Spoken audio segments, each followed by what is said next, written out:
Hello, and welcome to Everybody's Business. My name is Will Boland, and I have the pleasure of Valerie Hellerman's company today. Valerie is the the executive director of the local NGO, Hands On Global, which I'm sure you have heard of by now. Valerie has just returned from her 7th trip to the Greek islands, Lesbos in particular, and we're going to be talking about Lesbos today. Where she works with refugees there from all the wars in the Middle East, and I guess all the trouble in Africa too. Valerie, you've been there 7 times now, and I don't know how many years that is. Yes, 7 times. You've learned a lot. I mean, that's a lot of visits. What do you look back and see the changes? Do you look forward with hope or fear? Where do you come down after 7 visits? Well, unfortunately, even after 7 visits, it doesn't get better, unfortunately. There's different problems, there's the same problems. Refugees are being managed rather than the refugee crisis being solved. And the EU has given lots of money to Greece to manage these refugees. And management means being in a refugee camp. And so we're not solving the crisis. We're not taking that money and giving these refugees a chance at a new life in a different country by giving them asylum.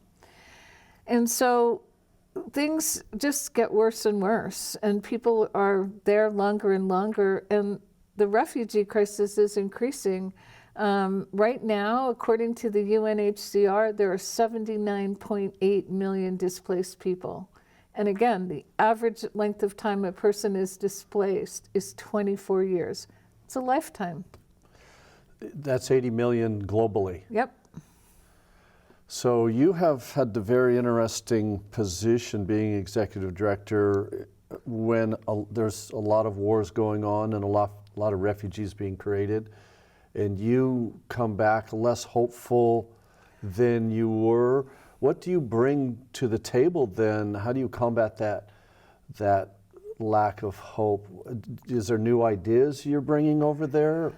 I don't feel like I'm bringing any new ideas. I do have a lack of hope because, as I said, we're managing the crisis rather than solving the crisis.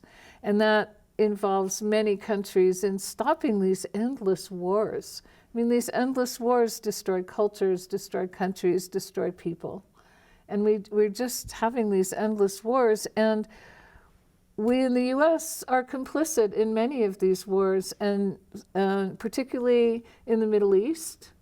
And I was seeing Yemeni refugees for the first time this year. And you know, why? Because we're supplying arms to Saudi, who are bombing the Yemenis in Yemen.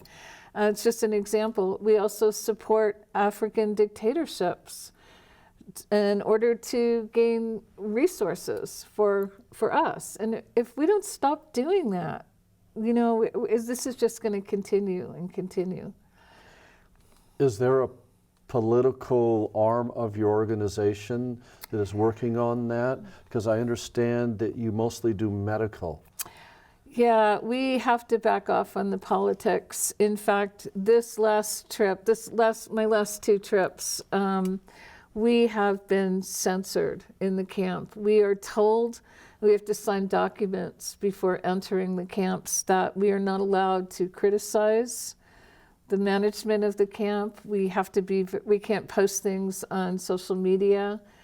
And, you know, that's terrifying to me because I can't, until I get home, I can't tell you the truth about what's happening there. And there's some really horrible things happening. And, you know, that censorship, I mean, the world needs to know how these people are being treated. They're our brothers and sisters. This is the Greek authorities that are telling you so. Yeah. You must think a lot about that. I mean, you work with the Greeks. What should they do? I mean, it seems like they're in a very difficult position. You know, they are in a difficult position. Their economy has not recovered very much, and they have all these refugees in Greece. I mean, and let me just explain for those of you who don't know, the reason the refugees are arriving in Greece is from the Middle East, they come through Turkey. So they walk from Afghanistan, Iran, Iraq, Palestine into Turkey. From Turkey, they take a boat to Greece. Greece is the entrance to the EU. And if they get to the EU and declare asylum, they have hopes that they can have a new life somewhere in EU countries. That's not always happening. And the same from Africa. They're coming up the peninsula, up the, crossing over into the Middle East and then coming through again to Turkey to seek asylum. And so people are coming to the EU and to Greece, and Greece has to take care of them. However, this is what's happening. I was going to talk about this later, but I'll bring this up now. So all these refugees have been coming to Greece since like 2015. Huge crisis in 2015, but every year there's thousands of refugees coming to Greece. Now, the Frontex, which is the EU's Coast Guard, and the Hellenic Coast Guard, which is the Greek Coast Guard, are now patrolling the waters constantly between Turkey and Greece and the islands.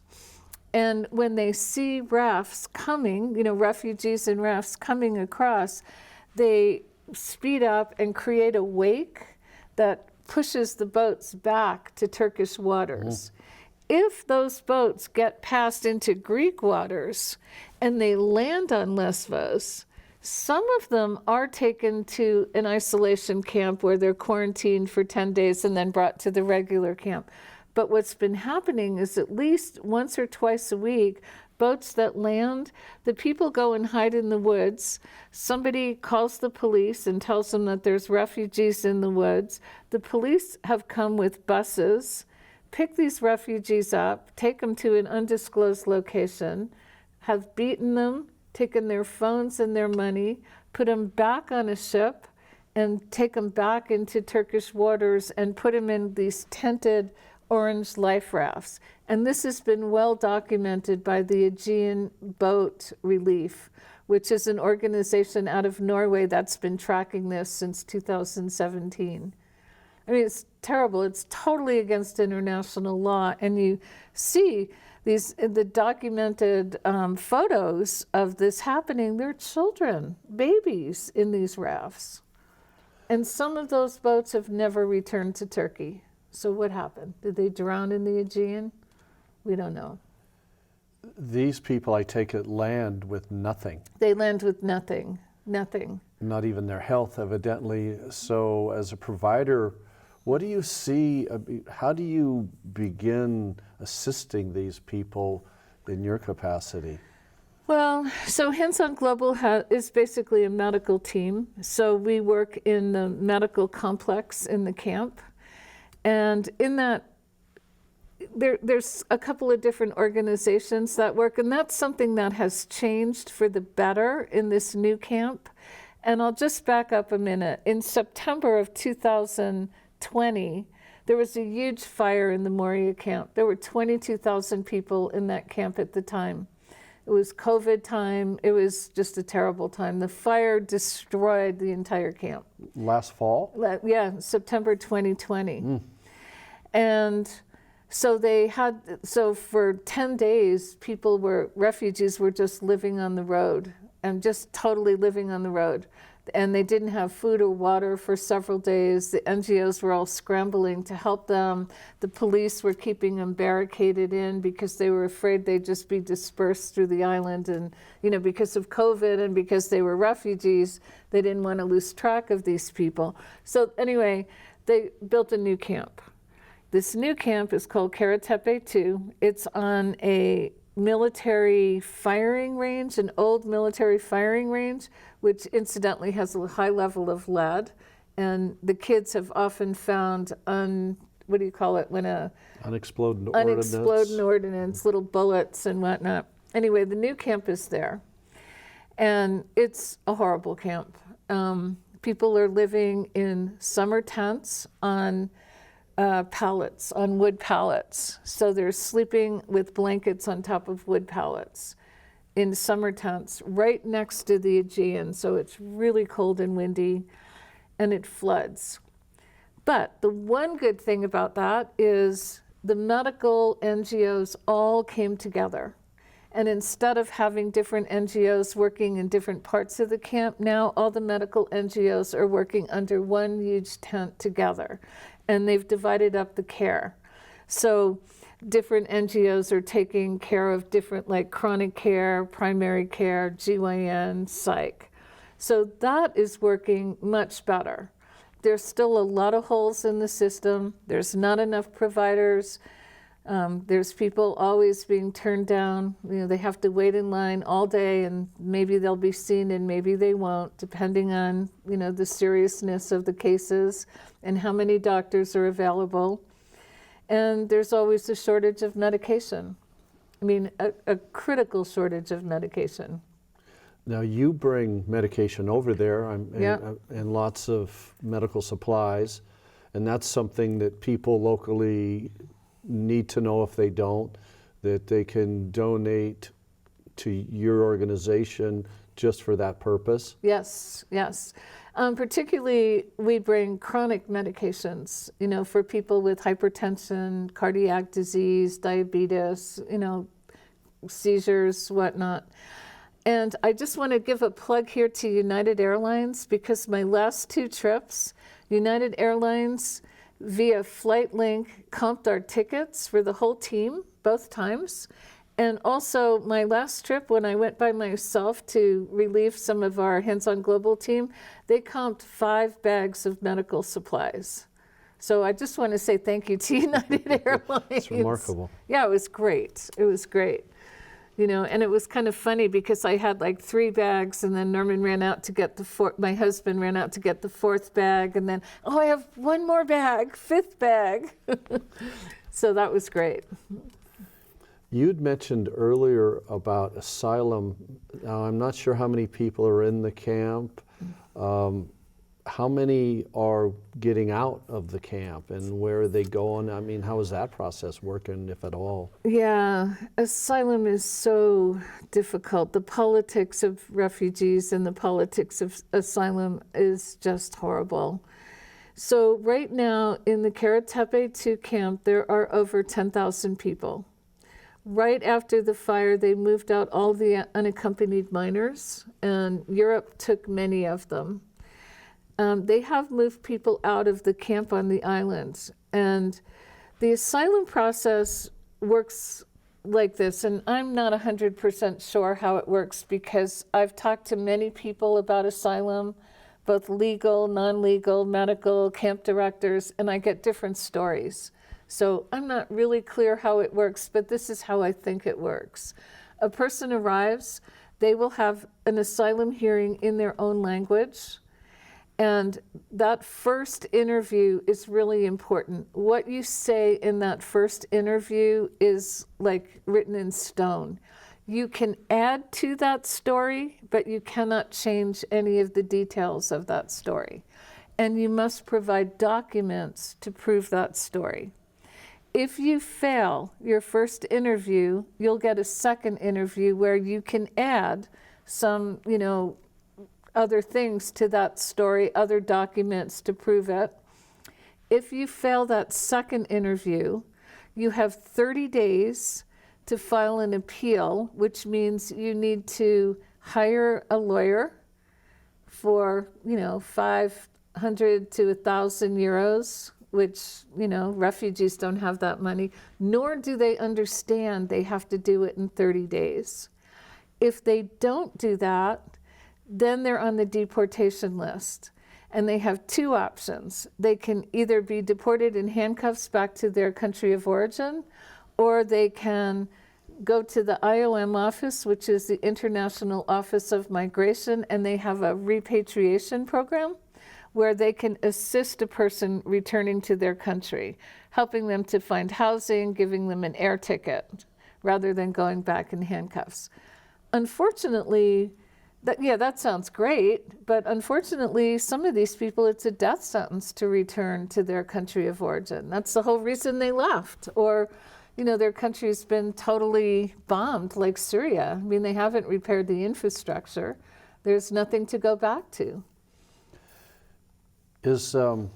Would you say that the refugees seeking asylum are doing so mostly in fear of their own life, or is this the war and economic circumstance so bad that they can't be there, or is it 50-50? How do you judge that? I don't know what the percentages are, but I know that in the camp right now, the camp population is predominantly Afghani, and then Syrian, and then Sudan, and then African countries, and some Palestinians, some Rockies, some Kurds. War zones. War zones. So, and some people from Africa have told stories of just, of being slaves, sold as slaves, being captured by some rogue military militia, and being forced to, be a child soldier, things like that. But yeah, mostly war zones. And hence the United States making war in the region and being so unwilling, evidently, to do anything more than the destruction that they wreak. Because I don't get a sense that, well, you tell me, how many refugees do we take? Well, we don't take any right now. I mean, we have, we had a cap of 15,000, but we've, during the Trump administration, there was just a hold on refugees, and we didn't take Muslims. We didn't take people who were, from all those countries where we make war, or from, Interesting right now. I know that we're talking about pulling out of Afghanistan. So many of my Afghani friends who I've met in the camp have gotten recent rejections. And they've been told that Afghanistan is now considered a safe country. Go figure that. I also wanted to just mention, when I was talking about needing documents, so here's a story about documents. A 19-year-old Afghani man, who's really a boy, he's really young, was, I was treating him in the clinic, and he was really upset because he had just failed his second interview, and he was going to be deported back to Afghanistan. And he said he just didn't have any documents. What had happened to him is he lived in a village. There were U.S. bombs that hit his village, killed every single member of his family except him, because he was out at the market. So he was terrified. He ran. He left. He ended up, going to another village and with another group of people leaving Afghanistan.